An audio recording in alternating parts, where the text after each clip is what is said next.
Hi, this is my first episode, so I'm a little nervous. I'm attorney Ella. Welcome to Coffee, Crime, and Chismes, where I talk about cases that I want to know more of. So I'm just using this YouTube to basically research and show my research to everyone. Now, since I'm a lawyer by profession, I have to say that everything that I am saying here is not legal advice, it's just my opinion. Okay, I will list my resources in probably the description, probably the comments, I don't know. One of those. So you can verify my research basically. And since today I'm filming on Feb 14, this is Valentine's Day, I wanted to talk about Ruby Rose Barrameda. Now, this case, I first heard it when I was in law school, and it was kind of confusing because I couldn't believe how there are two confessions in this case, filmed confession, of how they killed her. And actually, the first confession led to the finding her body in the Navotas River, which, do you know how difficult that is if you didn't actually know where to look? So it definitely confused me why technically this is an unsolved crime. So that's why I did my research, and here it is. Okay, so backstory. Ruby Rose met Third.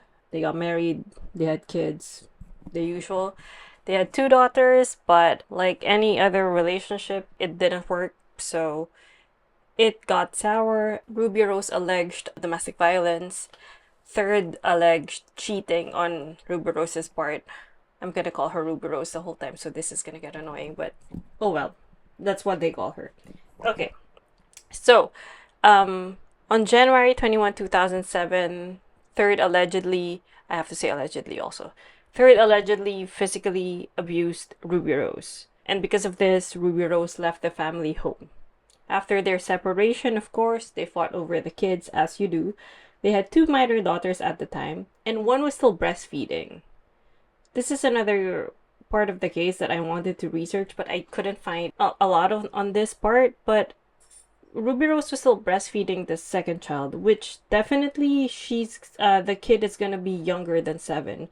And Filipino jurisprudence at least says that if a child is below 7, they usually end up with the mom. But in this case, Ruby Rose filed for temporary custody for the two children against her estranged husband.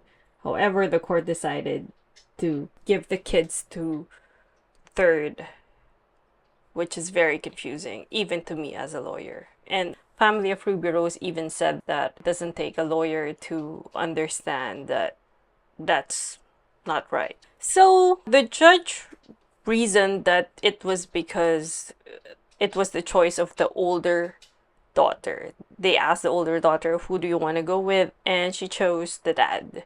And also because Ruby Rose left the family home. So because the kids were with the dad, Ruby Rose had to visit them in their former family home. And on one day, while visiting the kids, she never went home. Like, she went there to visit the kids and then she never came back. One of Ruby Rose's friends called her sister Rochelle and said, hey, Ruby Rose is not answering her phone. And she has several phones, so this is very weird. She's not even answering text messages. So Rochelle called the ex-husband because that's where Ruby Rose said she would be. Third never answered. And after that, Ruby Rose was never seen or heard from again. She was reported missing on March 14, 2007. And because of this, the custody case was archived because one parent is missing and the kids continued living with the dad. The next part I'm gonna say is based on the family of Ruby Rose. They said that at the time of separation, Third already had a girlfriend. They found old letters between the two saying that the Third already had another girlfriend. So the family of Ruby Rose started looking for her. They asked for the help of NBI, which is the National Bureau of Investigation here in the Philippines, the ILG, Department of Interior, and local government, and other cause-oriented groups. They offered a 500,000 cash prize to anyone who can give whereabouts of Ruby Rose, whether she be alive or dead. They just really wanted to find Ruby Rose. They also asked help from Third and his family, but according to the family of Ruby Rose, they didn't get anything. They didn't get any help. She was missing in 2007, and the case kind of went cold for 2 years. But on June 2009, Ruby Rose's sister Rochelle received a call from someone named Manuel Montero. I'm gonna call him Montero for the rest of this video.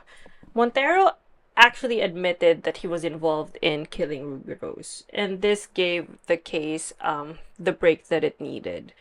He is the person that made the confession that led to finding Ruby Rose's body. He said that he helped kill Ruby Rose, but he didn't participate in the actual killing.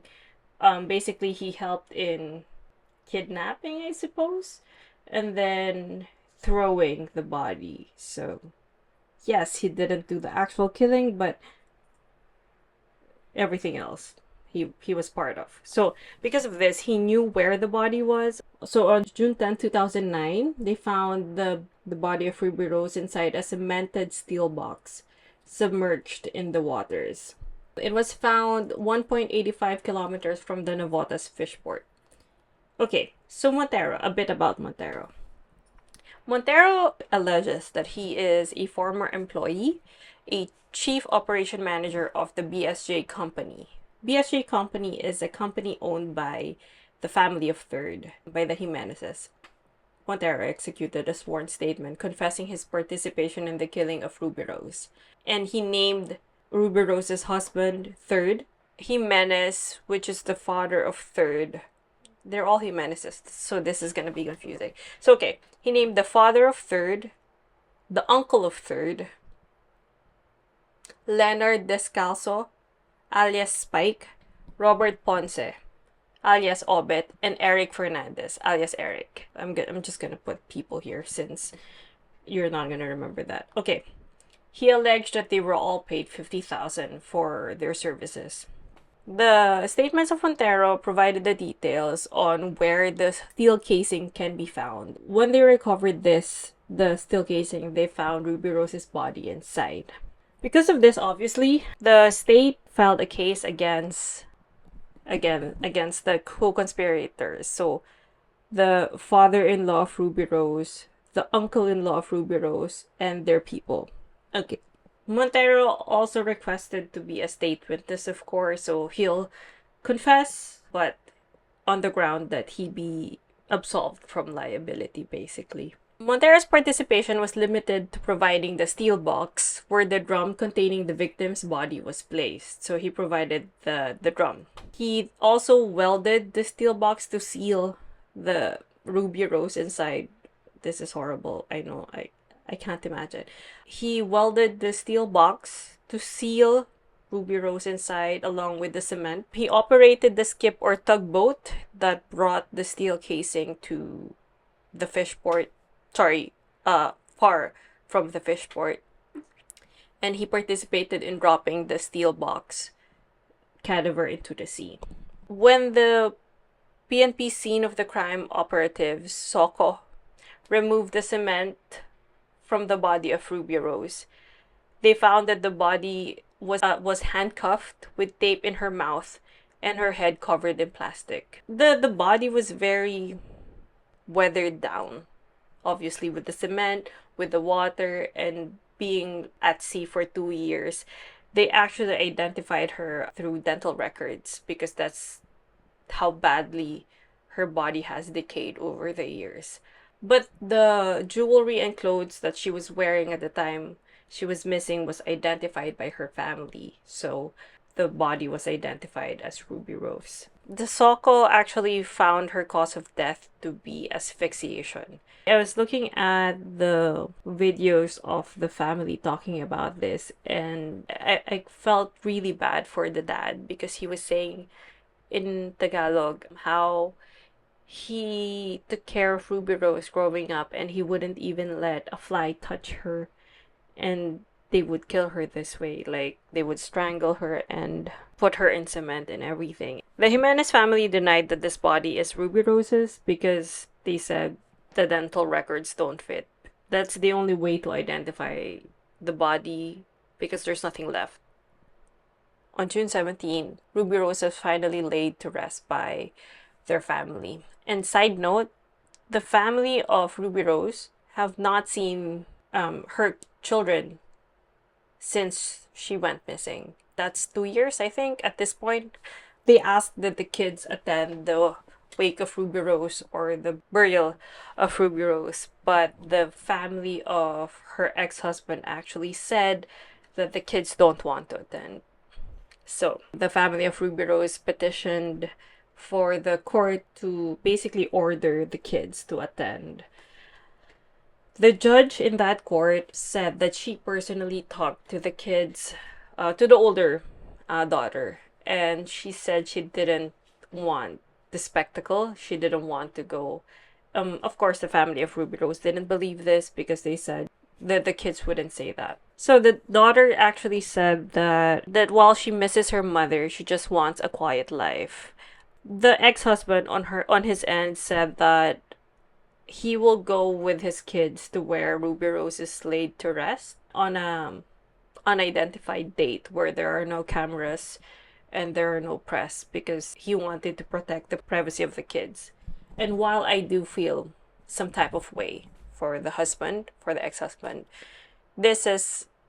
I agree with this. I don't want to subject those kids to any more suffering. The family of Ruby Rose actually said in an interview that what they heard was the children were being brainwashed by the dad and that they were told that their mother ran away with another man and that they don't believe that the person they're burying is actually their mother.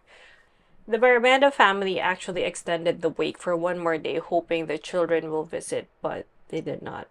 The case was filed against the ex-husband. A parricide case was filed against the ex-husband.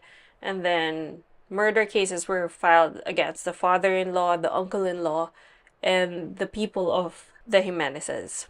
Spike Descalzo was identified to be the one to actually strangle Ruby Rose and who placed her body in the drum. Spike is said to be the bodyguard of the ex-husband. So the father-in-law, Attorney Manuel Jimenez, surrendered but immediately requested to be transferred to hospital arrest because supposedly he had chest pains and he wasn't fit to be in prison.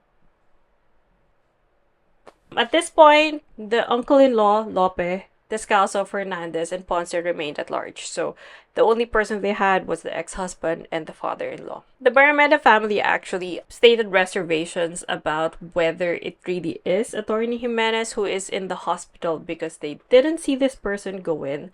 They're not allowed to visit, so they're saying it could literally be anyone in the hospital. Like, he could be living his life outside and they wouldn't know because they were never allowed. And the court never allowed them to see who is actually in the hospital. There's actually a lot of legal issues in this case, but I'm not going to discuss all of them because at every point there is something questionable legally, I would say. Anyway. So the case was filed in 2009, but in 2012, one of the accused, Ponce, was caught in Isabela, a province in the Philippines, by the NBI. So Ponce actually admitted his participation to the media. This is the second confession I was telling you about. I'll play it here.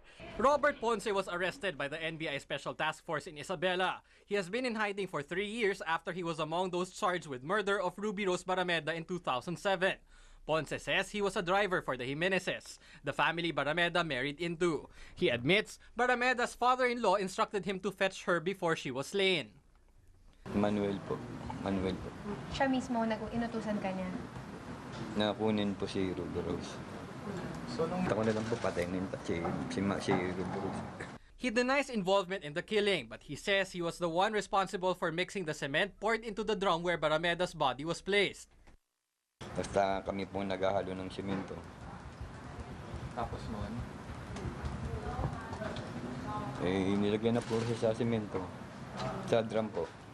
So what Ponce confessed to was he drove the car of Ruby Rose from the house of her ex-husband to the warehouse in Navotas where she was killed. But the key part here is Ponce said that he was instructed by Barrameda's ex-husband. Okay, so apart from driving the car from Parañaque to Navotas, he said that he was the one who mixed the cement and poured it in the drum, but he denied any participation in the actual killing. They said that the one who did this is Spike, the bodyguard of Ruby Rose's ex-husband. He did say that he did not go with Spike and Eric Fernandez in throwing the body in the fishport. Ponce said that he received $7,000 per month as allowance from the Jimenez family to hide in Isabela. So $7,000 per month is 7,000 Philippine pesos is approximately $121.21. $121. When asked, the Jimenez family denied knowing Ponce. I feel like if you're hearing this, you're like, this is a clear case of parricide. I always wondered how this is an unsolved crime, considering there are two confessions, one by Montero and one by Ponce, identifying the ex-husband as the culprit. This is why. So Montero testified on direct examination in the parricide case on June 28, 2011 and October 25, 2011. So the way it works in the Philippines is you execute a judicial affidavit wherein basically you write your confession. So a lawyer is asking you, where were you on this date? And you say, oh, I was in Navotas. And what were you doing in Navotas? I'm the lawyer. What are you doing in Navotas? Oh, I was there because I was told to kill someone. Did you kill someone? You're like, no, but I watched someone kill someone. Who did you watch? So it's basically, it's a confession. But you put it in writing, you sign it, and you notarize it. So the judicial affidavit becomes a public document where you can present this in court. So, after you execute this judicial affidavit, you go to court. Hey, I have this judicial affidavit. This person goes, okay, we're presenting this witness. Everything is in this affidavit. Do you identify that you executed this affidavit? No one forced you to write this. You attest to everything you said here. And you're like, yes, I do. Great. So, he did this. He did his direct examination on June 28, 2011 and October 25, 2011. He attested and affirmed his statements in his affidavits dated May 18 and June 11, 2009. So he actually executed two affidavits. I couldn't find these. They're not public record, but he executed two. He not only narrated the grisly murder of Ruby Rose, but also revealed Jimenez's participation in the murder. He stated that the motive of the murder was the shame that Ruby Rose brought to the family by filing the custody case against Third. However, 2 years after, Montero submitted a handwritten notice of withdrawal of consent and testimony. He left Camp Bagong Diwa where he was being protected because he is a state witness and he asked for protection from the Jimenezes. He left the place and was never seen of again. And because he left, he never finished his testimony. He was never cross-examined. So what is cross-examination? Basically, the court doesn't allow that you just say, hey, someone told me to kill someone, and the court will believe you. They have to give the other party, the accused, a chance to cross-examine you, to like punch holes in your testimonies. Something like, oh yeah, I was told to kill someone. And you go, let's say I'm the lawyer for the ex-husband. Who told you? And he goes, the father-in-law told me to kill someone. So the lawyer goes, oh, so the father-in-law. So you didn't actually see Third there at the time. No, actually the father-in-law wasn't even there. And you're like, so how did you know that it was the father-in-law who instructed? Something like that, right? You have to give the accused the right to cross-examine anyone who is accusing them. If you don't give the accused the right to cross-examine, the whole testimony is thrown out. And that's what happened. Montero's testimony was thrown out because he was not cross-examined by any of the accused. Remember, it wasn't just the ex-husband that was accused. There were, I don't remember, 5 to 7 people. So all of these people will have the right to cross-examine Montero on his testimony. So the reason this is an unsolved crime is because Montero just disappeared. Well, he recanted his testimony first and then he disappeared. And because of this, the case against the ex-husband, the father-in-law, the uncle-in-law, and the rest of their people were dismissed.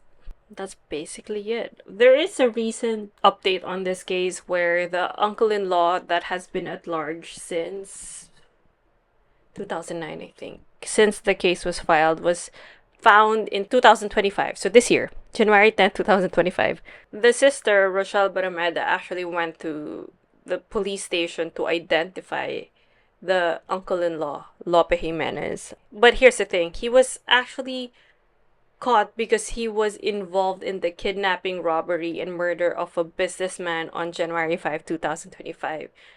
The businessman's body was eerily also put in a drum. When caught, Lope denied that he was involved in the death of Ruby Rose. Actually, he denied he was Lope Jimenez. He said that he was someone else, but Rochelle identified him physically. So that's how it ends. I mean, actually, I had a lot of reservations in posting about this because it is technically an unsolved crime. I did some research on where the husband is. He's there. You can find him. You can Google him. He is living his life. Actually, what really disturbed me is how much the law failed Ruby Rose. From the protection order being denied to the custody being denied because she left the house. When she left the house because she alleged she was being abused. So I feel like that's reasonable. I just feel for her family. I hope I'm happy that they were able to bury her because someone confessed to the crime and identified where her body was. But yeah, that's our first case. It's pretty heavy, honestly, and researching this case made me very angry, but it is what it is. So I hope you liked, weird to say, sorry, I hope you liked this episode. Please like and subscribe if you did, and I'll see you next week.